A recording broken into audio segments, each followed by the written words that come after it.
This is the X-Zone Broadcast Network, broadcasting worldwide on broadcast affiliates and satellite program providers, including CNN Broadcast Network, Sirius Satellite Network, Star Media, Good News Radio Network, Angel Broadcast Network, Wiki Broadcast Network, and WPBN TV. For more information on the X-Zone Broadcast Network, visit us at www.xzbn.net.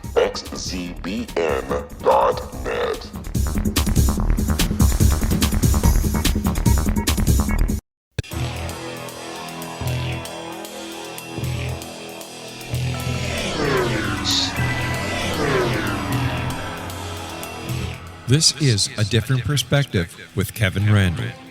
A retired U.S. Lieutenant Colonel, Kevin Randle has been studying UFOs for nearly 50 years. Kevin has investigated some of the most famous UFO cases in the world and has been consulted for dozens of documentaries about UFOs.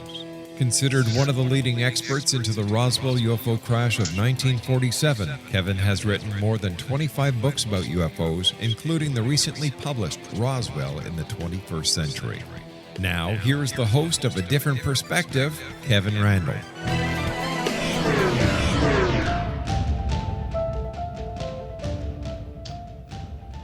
Unnecessarily, I will tell you we are back because it's obvious that we are. I am Kevin Randle, and this is A Different Perspective. We are broadcasting live and in color for those of you who are interested in that sort of thing. I am joined today by Francis Ridge, who is in the process of moving. So he has my great sympathy for that.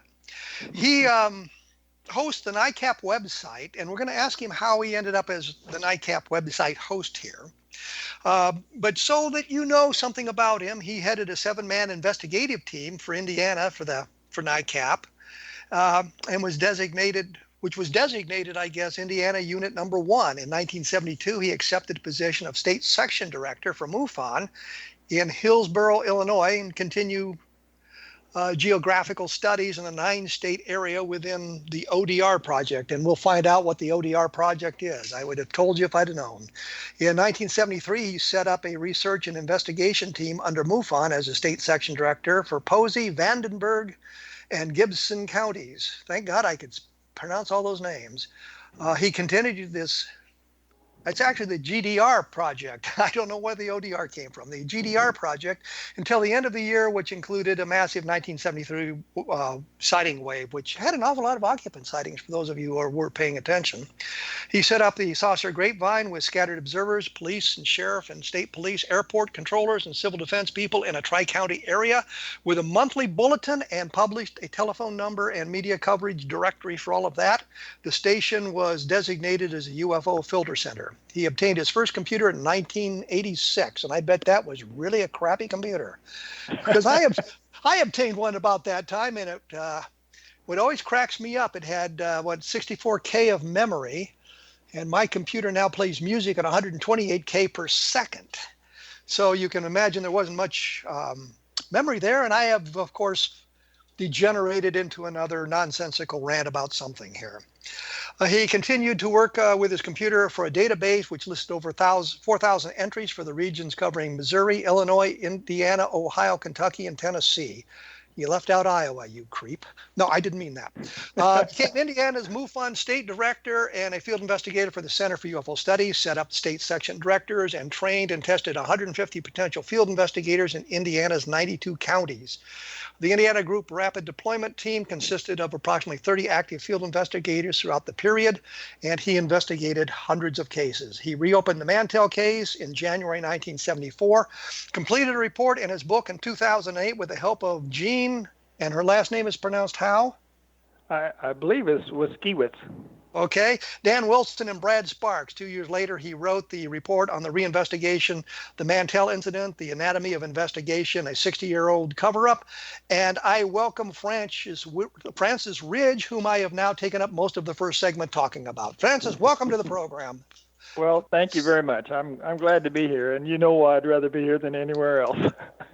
Absolutely, because we just are a lot of fun. And we have, no, we won't say that. Anyway, we are a lot of fun. We've only got like 2 minutes left before we have to take our first break. And a question came up talking to Rob McConnell about this. He said he thought NICAP was defunct and was surprised when I was talking about NICAP here. What's the story behind the, I think it's www.nicap.org.com. What's the, .org, forget the .com part. What's the story behind the website quickly? How is it affiliated with NICAP? How did you end up with it? Well, it was kind of crazy. I was, really into NICAP earlier, and I felt like, why isn't NICAP being represented in the web or on the web, and with all the information that they had collected? And I was sort of like a guy that was doing a lot out in the field, but I wasn't very well known. So when I got into doing computer work and doing a lot of emails and web work, I decided to set up the site, and there was a lot of resistance because they didn't know who I was. So I put up what I call the NICAP interlink, and what it was a NICAP homepage, and then it linked to a lot of the good cases, but it wasn't typically a NICAP site. Well, it was a NICAP site, but it was just a forerunner of it. Well, let me break in here. Let me break in here to say we're going to have to take that break that I keep bragging about. Cool. The website is www.nicap.org, and you can access that, and more information will appear at www.kevinrandle.blogspot.com.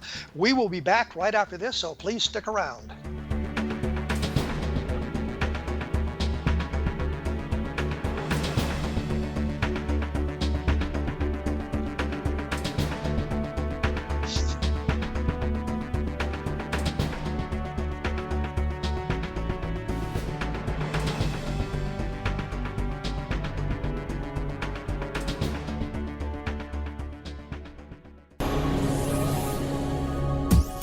This is the X-Zone Broadcast Network, broadcasting worldwide on broadcast affiliates and satellite program providers, including CNN Broadcast Network, Sirius Satellite Network, Star Media, Good News Radio Network, Angel Broadcast Network, Wiki Broadcast Network, and WPBN TV. For more information on the X-Zone Broadcast Network, visit us at www.xzbn.net.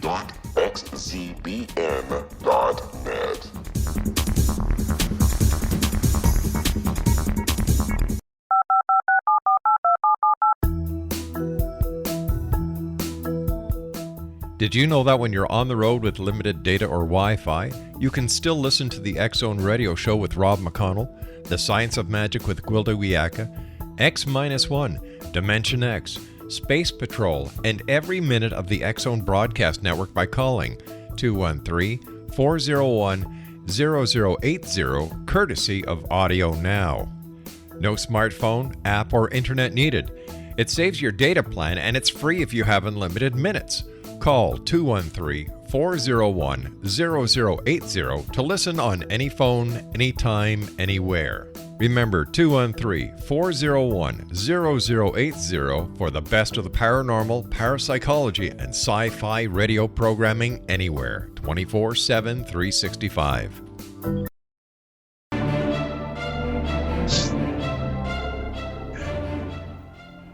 As I promised just moments ago, we would come back with Francis Ridge, and we have come back, and Francis Ridge is still here with me. I don't know why he hasn't hung up and stomped off in anger, but he's here.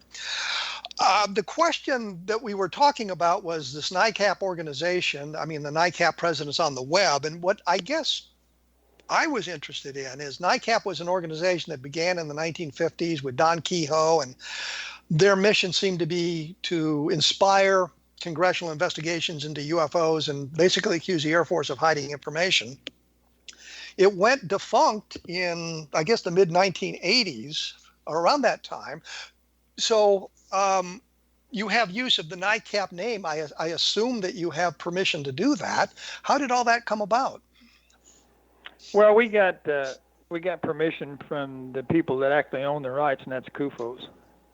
And once we proved that we were going to do something worthwhile, and all my heroes were working with me, it was just unbelievable.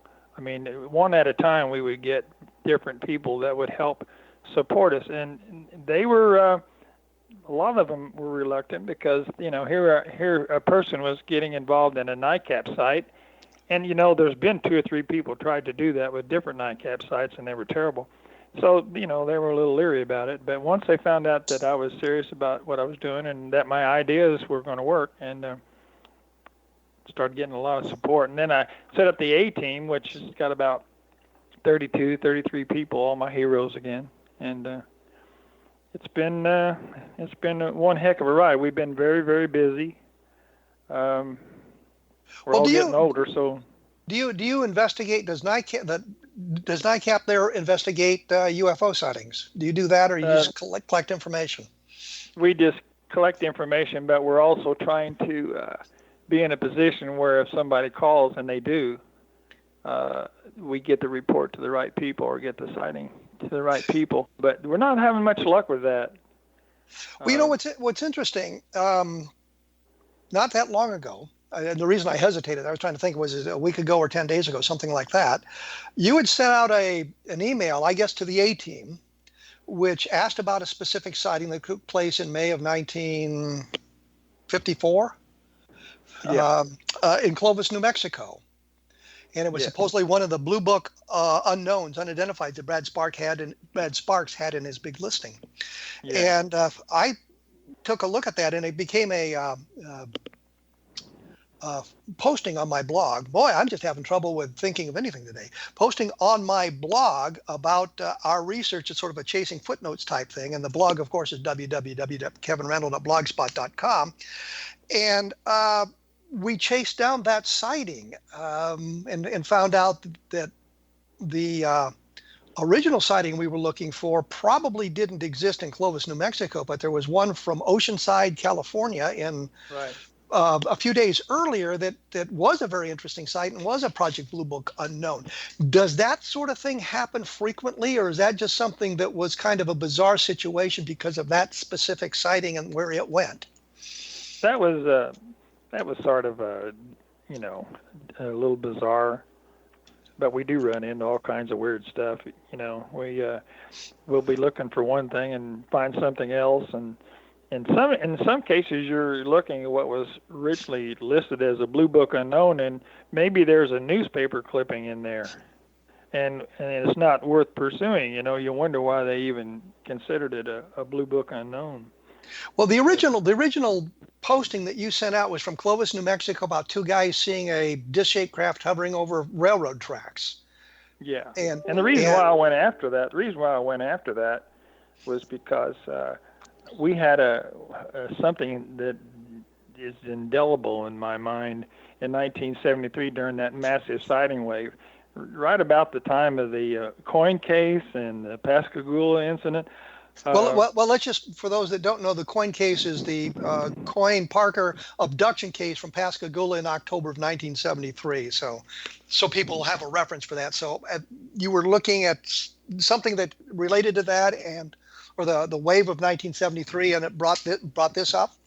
Yeah, it was a phone call on a Saturday morning that my wife took, and I was at work, and she called me and she said, "Man, you got to get home and call this guy back. Is a conductor from the L&N Railroad that had an incident this morning." And I actually couldn't wait to get home and call the guy, and he described this incident where the train was stopped. An object was following the train, and they thought it was another train. That's what they thought it was, because they could see the light. The conductors in the back could see the light following them. But they were loaded down with coal, and they were having a little bit of trouble lumbering into Evansville, and had to come up on this tall hill called Belknap Hill, and they had an engine overheat and had to stop, and the signals on the track were telling them that there was a train behind them or something was behind them, and when the object backed up, the train signals reversed, indicating that the train was backing up, and they were able to restart the engine and go up the hill and make it on into Evansville. But they immediately found this was in 1973, right? Yes, and okay. It was an incident where the UFO actually caused the blocking system to show something was on the track or near the interfering with the electronics of the blocking signal. And it's one thing for this to happen, but it's another thing for it to happen during a massive sighting wave where, if you graph the two, you could say, well, there's something really strange going on in this county as well as the rest of the world, And so you investigated this sighting from 1973? yes, I was on top of it the instant, the day that it happened. So it wasn't hearsay, and you talked to the people involved. Yes. And what did you conclude?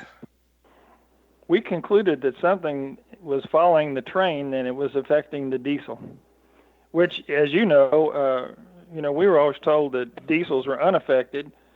In fact, there was one case where a diesel and a conventional tractor were overflown by UFO, and it affected the conventional but didn't affect the diesel. So we were assuming that this was an attempt that didn't quite work, but it was yet an attempt to stop a diesel vehicle. And make a long story short, we found out from some friends of mine who were accident investigators that this train was taken down to Alabama and investigated by the Air Force. Did you ever find any file on it from the Air Force? No, or never did. We don't know what organization would have investigated it, or? No. But ever since then, anytime I find a case that involves railroad tracks or trains, we make a list of those, make an actual file on the site, and that was the reason why I was more interested in that than I normally would have been. Because well, let me point this out. This was 1973, as you say. Yeah. Project Blue Book ended in 1969, and the Air Force stopped investigating UFO sightings at that point, according to all the press releases. Yeah. And so we now have a sighting from 1973 that suggests the Air Force took the obviously the diesel engine as opposed to the entire train, but the diesel engine to somewhere in Alabama for an investigation. Right. Were you able? Oh yeah, that wasn't the first time we ran into something like that. There was a case out at NORAD that they had a lockdown, and there were special people brought in. And in 1975, Blue Book was not in business either. So. Well, when you say that they took the train down to Alabama, were you able to find any documentation to support that, or was that just what you were told by the people from the railroad? I was told that by the accident investigator, or an accident investigator that was privy to what was going on, and he was very cautious about telling me. I wouldn't even be telling you now, except that it happened so long ago that I'm not too concerned about it. But he walked in my place of business and told me that, and I was very surprised. And of course, we'd like to have been able to document it, but it was coming from a very good source. But he didn't tell you what base in Alabama? No, but there is a maintenance facility down there. He probably did. He probably told me. But at the time, I wasn't too concerned about that. Should have been. Well, that's something that strikes me that you, since you bring it up, and we'll get back to this in a moment, but I have noticed that as we all have gotten older, things that weren't important to us then to write stuff down or get information on, things we would routinely do today. We just let things lapse because it didn't seem important at the time. Uh-huh. And you're finding the same sort of thing then. Oh, yeah. Yeah. Because, I can think of a dozen follow-up questions that I would have had that I would have investigated immediately. But I'm looking at it in 2017 after a lot of UFO investigations as opposed to 1973. Yeah, and also there was a lot going on at the time. We were actually had a reel-to-reel recorder going that was hooked up to the phone, so when the phone rang, you'd pick up the phone and the reel would start up again, and it recorded the whole smear of sightings that were going on. We were getting phone calls left and right, and our equipment here, the MADAR, I don't know if you're familiar with it, but the MADAR equipment went off right during the peak of that wave, and right about the time that the NORAD went on, I forget what alert that was, because of the Arab-Israeli war. It was just all happening all at once. And I was actually very nervous because I felt like at the time and we weren't really prepared for it. But when I look back, I'm thinking, my God, we did pretty good considering, you know.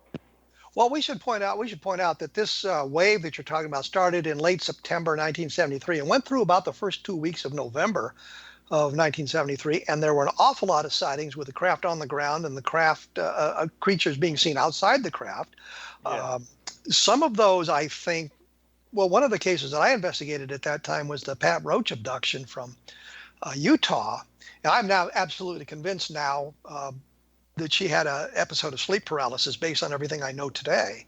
Mm-hmm. But back then, I mean, it fit into the 1973 wave of sightings. So that was quite an intense period of UFO activity. Whatever the UFO might have been, there was quite a bit of activity. So you were, I guess, investigating sightings in the Indiana area in 1973. Yeah, we had quite a bit going on locally too. We had, like I said, the phone was ringing off the wall, and do you think, what should I do? How do I follow that up? And about the time you start to think, the phone rings again, and and the sad thing is, a lot of those investigations were conducted through the mail. You would send a form out. You weren't able to just get up and go. Or Skype with somebody. Yeah. Or kind of reminds me of Ruppelt and his involvement with the Washington Nationals. That would be Ed Ruppelt, who was the chief of Project Blue Book at the time. We're going to have to take another break here. Unfortunately, I cannot believe how fast the time goes when we get into this stuff.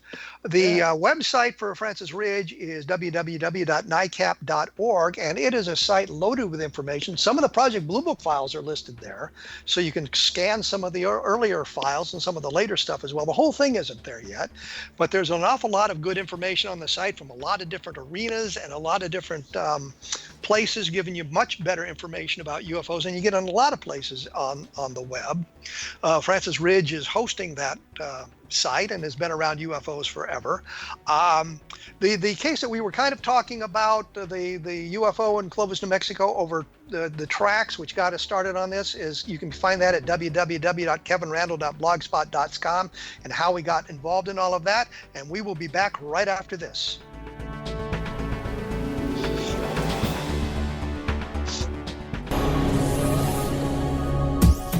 This is the X-Zone Broadcast Network, broadcasting worldwide on broadcast affiliates and satellite program providers, including CNN Broadcast Network, Sirius Satellite Network, Star Media, Good News Radio Network, Angel Broadcast Network, Wiki Broadcast Network, and WPBN TV. For more information on the X-Zone Broadcast Network, visit us at www.xzbn.net.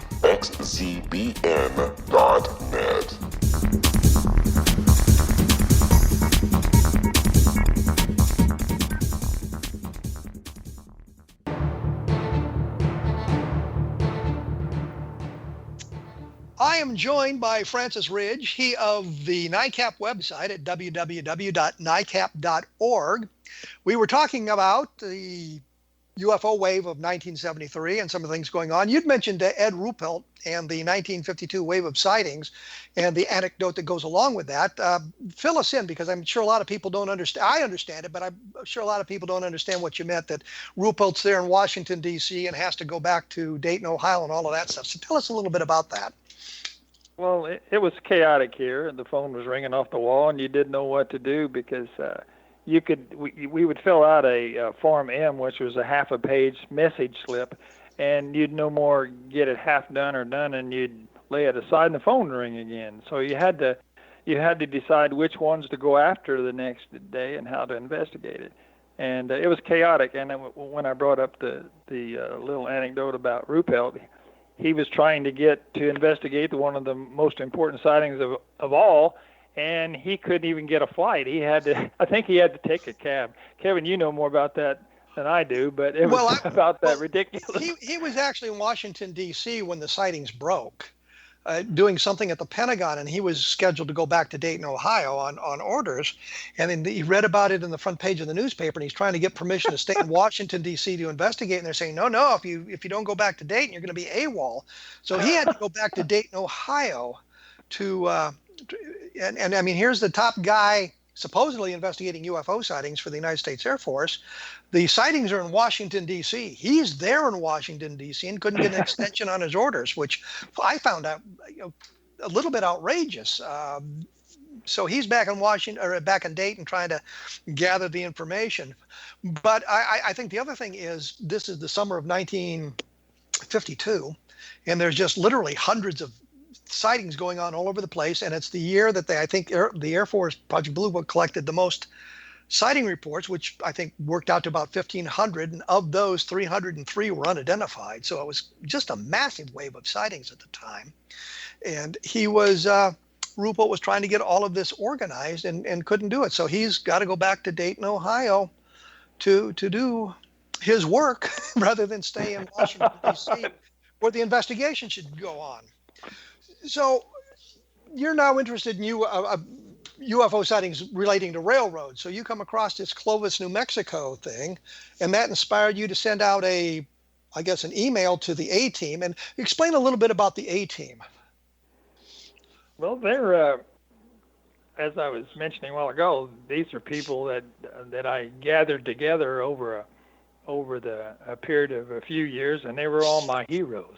And I would have never been able to do what I've done with the NICAP site without them, because even though I had clues about this, that, and the other, I needed details, and I needed to know where to go, or go to who knew the answer. So Jan Aldrich was one of the first people that was on the A-Team, and then Don Berliner. And Joe Carpenter, rest his soul, he was always a big help. And then along came Keith Chester with his Foo Fighter expertise, Jerome Clark, Peter Davenport, and then later Paul Dean, who I didn't even know till about 4 or 5 years ago, Tom Dooley, Robert Durant, another one that's no longer with us, Carl Faint. And as you can see, each one of these has a sort of an expertise in Carl. Well, but I Faint. think a lot of listeners don't know who these people are. Jerry Clark's been on the program, so they understand that he's sort of the unofficial historian of the UFO field. Jan Aldrich has been around forever and investigated a lot of stuff, and he's involved in. Is he involved with the Sign Historical Group with Barry Greenwood and those guys? Yeah. And they're doing historical research into UFOs.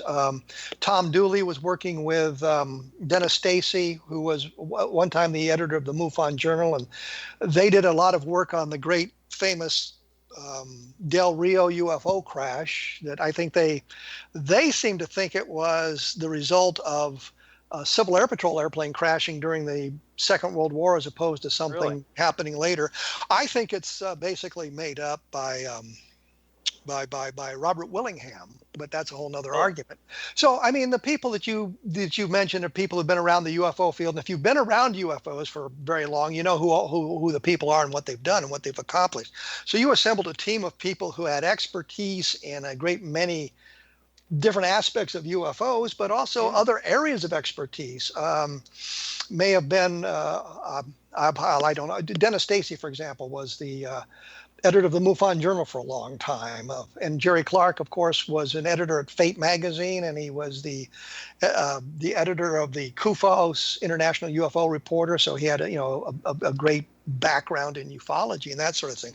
So the A-Team is a group of people, and you just sort of blast out these questions to them to see if anybody can answer something about the question. Is that what you do?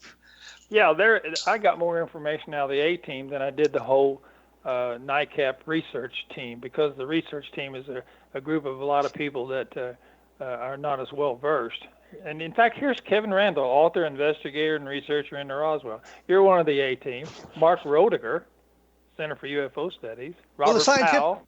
The Center for UFO. Roediger is the scientific director of the Center for UFO Studies. Yes. and that sort of thing. But I guess the thing that struck me on this latest one, which grabbed my interest right away, was it claimed it was a Blue Book unknown, and Brad Sparks, who had put together a long list of UFO sightings, and a lot of it made up from the Project Blue Book unidentifieds, but there were other things in there that didn't quite fit. And so the first thing I did was I went to my Project Blue Book index, which is in two thick three ring binders, but it's broken down by month, by year, and then month, so it's easy, and sometimes by days, given the number of sightings. Yours was outdated, the one you were looking at. Well, no, the Blue Book index is from Project Blue Book, so I looked at that, and there was no listing in it. And then I went back to the Blue Book Unknowns, which was Brad Sparks' thing, and I looked at that. Right. That was outdated. And I said, the numbers don't track here. And then you'd sent something to me. Well, I should point out, and it's maybe a little bit disjointed for the people, but the first thing that they came up was Mike Swords had responded. Oh, yeah. And said that the case, the Clovis, New Mexico case, went back to Otto Beiner, who was one of the earliest people involved in UFOs, maybe not the most credible of sources, done a number of books, and that traced back to him, but it didn't trace back any farther. And I looked in Project Blue Book files, and it wasn't there. And so we went on from that point, and then I went back to the Brad Sparks Project Blue Book Unknowns, and I couldn't. I had a different case number. I'm trying to remember exactly the sequence here. And the reason for that was every time he puts in a new case, it changes the totals, but that's not an actual case number. So. Well, there was a number associated with it, which I think was 1018. Yeah, but that wasn't a case number. In other words, if he added 2 or 3 in between there somewhere, that would have boosted that number on his next catalog, so it wouldn't have been a valid number. But I looked at the date, and there was nothing there, and I got to thinking, well, there's got to be something here, and I found a Blue Book entry in the Blue Book Index from Oceanside, California, which I think Brad may have alerted you to about the same time I discovered it. Is that right? Brad also said that? Yes. And so we looked at that case, which is completely different, has nothing to do with Clovis, New Mexico or anything else. Right. But that one is actually in the Project Blue Book files, and it is an unidentified case. So I guess the point of all of this is you put out and all of this is laid out at www.kevinrandle.blogspot.com, and I think it's called the Chasing UFOs, the Oceanside Clovis case. It should be up on the first page when you get to the blog. But it took us about 24 hours to actually answer all the questions. Oh, yeah, I got a little hairy there for a while, didn't it? It was very interesting because you had all these people making input which led us to point A to point B to point C, and we finally got it. I love it. And that was the thing that I loved too. Exactly. We did an investigation, all of us sitting in our armchairs, basically, going through documentation that's now available online. Most of the Blue Book files are online. The index is kind of hard to access online. Brad Sparks' documentation and everything else, and we were able to determine that the Clovis case probably doesn't exist. Right. Now, for someone looking for a case on the NICAP site, there's 2 ways to do it. You could type some information in a common NICAP and usually go right to it. Or if you know the year, you can go to the chrono, and the date, you can go right to the case and click on it. And then something else I want to point out to our listeners, one of the main things we do is we take a case that's worth presenting, and we have a case synopsis, and we make a directory for that case. And then down below we have the documents, the actual documents. And we started out, we made some terrible mistakes. We linked to particular documents or web pages that had those documents, and then several years later those sites went down. So after a while we learned the hard lesson, and we started making PDF files of everything we do. And that's about where we are now. We've got PDF files for every important case that we've come across or had to redo, and it's a regular mine, gold mine out there, I think. Do you remove cases from the NICAP site when there's a solution or it turns out to be a hoax, or do you put a We note leave up? them. We leave them there because somebody in the future is going to run into it again, and when they find it, they will see that we either rated it low or explained it.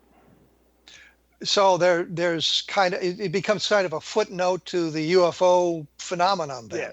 Yes. Oh yeah, we've been criticized for putting cases up, but I feel like if someone in the future is looking for a case, even if it's hokey, they've got to find out what our position is on it. And so we leave them up there. However, there were some as I'm going through 1954 right now. We have found some I'm actually too embarrassed to put up on the side. I mean, they're almost like George Adamski type sightings, and if someone saw a creature and describes something other than the typical alien, there are a list of all different types and shapes, so we will put that up. But if it is really hairy and it's got all kinds of messages and stuff that you would not associate with our system of belief or understanding, I hesitate to even put it on the site. Well, I was doing a presentation for the local library, and I was going through some of the photographs or drawings, illustrations of creatures. And what struck me and especially from South America, I found the mutant, whatever they called it, in this island Earth, a mutated creature, as one of the aliens. The flying saucer people from Earth versus the flying saucer also appeared in some of the sightings from South America. And you're just thinking, well, I wonder where they got their inspiration for those sightings. Obviously, it was the source was the movie. We're going to have to take another break. I am with Francis Ridge here. His website is www.nicap.org, and you've learned a little bit about how to access it, where it is, and what you can find out about it. We'll learn a little bit more from Francis Ridge when we come back right after this. And remember, if you want to know what happened at Roswell, take a look at Roswell in the 21st century. I need the extra 25 cents for the commission on that. So thank you much. We will be right back after this, so stick around.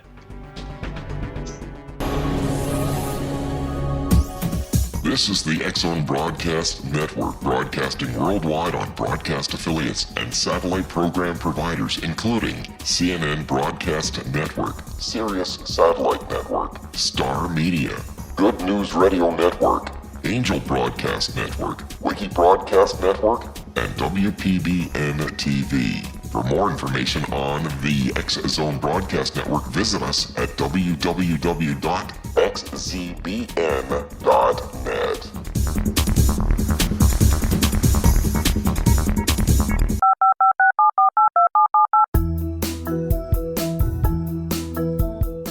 Did you know that when you're on the road with limited data or Wi-Fi, you can still listen to the X-Zone Radio Show with Rob McConnell, The Science of Magic with Gwilda Wiyaka, X-1, Dimension X, Space Patrol, and every minute of the X-Zone Broadcast Network by calling 213-401-0080, courtesy of Audio Now. No smartphone, app, or internet needed. It saves your data plan, and it's free if you have unlimited minutes. Call 213-401-0080 to listen on any phone, anytime, anywhere. Remember 213-401-0080 for the best of the paranormal, parapsychology, and sci-fi radio programming anywhere, 24/7, 365.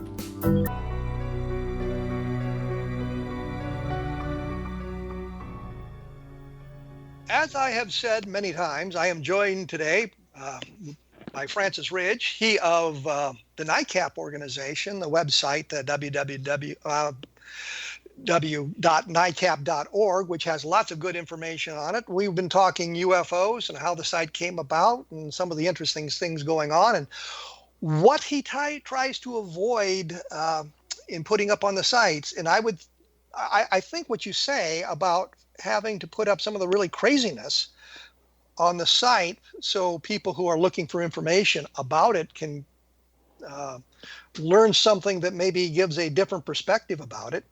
Yes. Is there some cases that I guess are kind of in the mainstream that you find to be less than accurate, that there's quite a bit of information about, or different discussions about? Not necessarily, but what we try to do is take the ones that we really consider important and put them in a special file so people don't have to look so hard for the ones that we consider. But what's bad is your debunkers want to know what you think's the best case so they can make a shooting gallery out of the situation.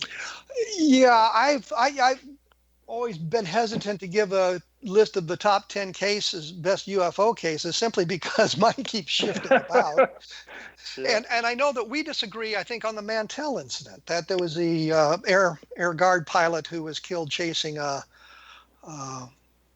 UFO back in 1948, January of 1948. You seem to think that may have been a real UFO, I guess, a alien spacecraft. Yeah, the only thing I can say, especially with what little time we have, is to read Brad Sparks' analysis at the end. But Channel 14 wanted to do a story about a local incident, and of course, that wasn't really local for Evansville, but Louisville was fairly close. And I told them that this is not the one we want to do, but they were set on doing that. So the way I did it was, I'm like everybody else. I was considering the case solved a long time ago, and we started a re-investigation. And believe me, within 3 months, it was starting to look a lot different. We found instances of where his wingmen lied to protect themselves, and we have a string of sightings indicating something was going on from Ohio to Kansas City. Something was being observed, and I guess the big thing was the object that was being described was 400 and something miles away, and to assume that was the skyhook, and nothing was adding up. In fact, I encourage everybody to read the report. In defense of the wingmen, I understand why they lied about it, because they'd violated regulations. Regulations at the time said, and I think they still say, you can't fly above 14,000 feet without oxygen. And I don't think people in the 1940s understood how rapidly your cognitive abilities degenerate under the lack of oxygen. I think at 29,000 feet, your active consciousness is like 15 seconds. Yeah. And at 25,000 feet, it's something like 3 minutes. And when you look at the report, you find out that Mantell and his wingmen had been above 20,000 feet for a while, and he said he was going to go up to 25,000 feet and circle for a while and see if he couldn't get any closer. He'd circle for 10 minutes. Well, he didn't have 10 minutes of useful consciousness left by that time, and I think that explains what happened to him. The only thing I could suggest, because I would have to actually look it over myself to get into more detail, but I would read what Brad said and see what you think. But there was a lot of things that came out that really surprised me, changed my opinion. And that your report, of course, is available at your website. Yes. So they can go to Mantell case and they can read all the evidence that you looked at by then. Right. It'll be a hardback. I guess not a hardback, a paperback trade copy or something that MUFON's going to put out. They want to produce it. A trade paperback, I think, is what we refer to it as in the industry for whatever it's worth. But there's been a lot written about Mantell, and I think the Air Force, and by that time it was the Air Force, but he was an Army pilot for the flying I think it was an F-51, and I say that because they were changing the designation of the aircraft, and I think they'd changed it by then. But he wasn't that familiar with the airplane, and I think that's one of the problems we have to look at when you look at the case. He wasn't trained as a fighter pilot during the war. He was a transport pilot, received Distinguished Flying Cross for his actions during the Normandy invasion, which means he was a valorous man and a very good pilot. But he got into fighters, and I don't think he understood the problems with high altitude operation. And I don't think a lot of people did in 1947 from what I could gather. But that's what I'd like for you to do, though, if you read Brad's account or his analysis, I would like to know what you think of it afterwards. That'd be pretty cool. But in Brad's defense on the Blue Book, though, I want to point out that even though there was a lot of unknowns that probably didn't belong in the catalog, he ended up with over 1,500 what he considered to be unknowns. And here's a guy that definitely does not believe in ETH at all. He does not believe in aliens at all. And he came up with, I think it's 1,700 cases that he considered to be true unknowns. Well, I think it really doesn't need any defense. When I looked at the Blue Book unknowns, I thought it was just the unknown cases from Project Blue Book, but it clearly goes beyond that. It's other cases as well. Oh yeah, they should have been listed. Yeah. Yeah, and if you look at the Project Blue Book files, and I've said this for decades, that they had a category called insufficient data for scientific analysis, where they threw a lot of the cases, so they kept them out of the unknown category. But there is no solution. Insufficient data for scientific analysis is not a solution. It's merely a categorization, and that kind of gives you a flavor of what Blue Book was doing at the time. Now, the Blue Book cases on the NICAP site, if they don't have a BBU number, if it just says BBU, that is one that's been placed in the catalog. But if it has a number like 2208, that's the actual case number. So, and what I should point out here is somebody went through the Blue Book Index and numbered all the cases, starting with 1, going through 12,000 and some. And I'm thinking, I wonder what E4 had to do that and keep track of that. Without a computer. Yeah, exactly. It's just a real pain in the butt. But I mean, it's a useful thing. So you can look it up by the date. You can look it by the number. If you have access to the Project Blue Book rolls, you can look it up that way. You don't have all the Blue Book cases on the NICAP website. No. They are listed. They are actually listed in the chronos. All of them are listed in the chronos, but there may not be links to them. In other words, it would be identical to what you see in the catalog. But if there's a active link there, you can go to the case where we have the synopsis and the documents. Well, don't you have a part of it that's a Project Blue Book index, so you can kind of scan some of the Blue Book files? We use that Project Blue Book website for that. But I usually don't do it. That's why I have others do it. They know how to manipulate it, how to locate files quicker, locate information quicker than I do. So plus I'm doing other things. So, I always put it out there, and somebody will, like Brad or Robert Powell, will bring it up and, send me a attached copy of that particular document. So what you've really done is tapped into kind of a UFO network here that helps you update the project or the NICAP website that keeps things current. Yes.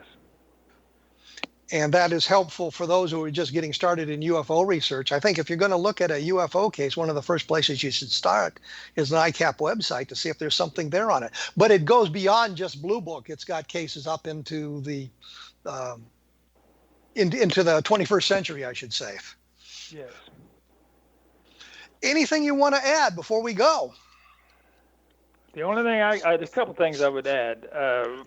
The 1952 wave that Ruppelt was caught up in, and then the 1973 wave that I was caught up in, those are waves that we thought we were unprepared for, and we're going to wait for the next one. But in the Air Force case, they did have another wave. They had 1957, but I don't think they were more prepared or any better prepared because of the leadership. And let's not forget the 64, 65, 66, where they had a lot of sightings too. Yeah. But by that point, they had the University of Colorado coming in, and they were kind of palming everything off on that. And talking to one of the Blue Book officers at the time, he said that Blue Book was just looking at cases in the Dayton, Ohio area or around Ohio, and other UFO sightings were being investigated by local UFO officers at various Air Force bases, and they may not even get a case file on it. Right. Fran, we've run out of time. I can't do any more here. We're just flat out of time. I'd like to thank you for your help. We can just do it again. we can do it. We certainly will do it again and talk about the things going on. As I've said many times, it's www.nicap.org. Thank you much, Fran Ridge. You're welcome. And for those of you, as I say, there's stuff that appears on my blog at www.kevinrandle.blogspot.com. And one of the things we were talking about, the Oceanside case, the Clovis, New Mexico case, there's the whole chronology on how that investigation took place over 24 hours. I think it gives you an idea of what all was going on. For those who are interested, I've got a book coming out. It may be out now. It might have been out for 3 days already, called Encounter in the Desert. It's about the Socorro, New Mexico sighting.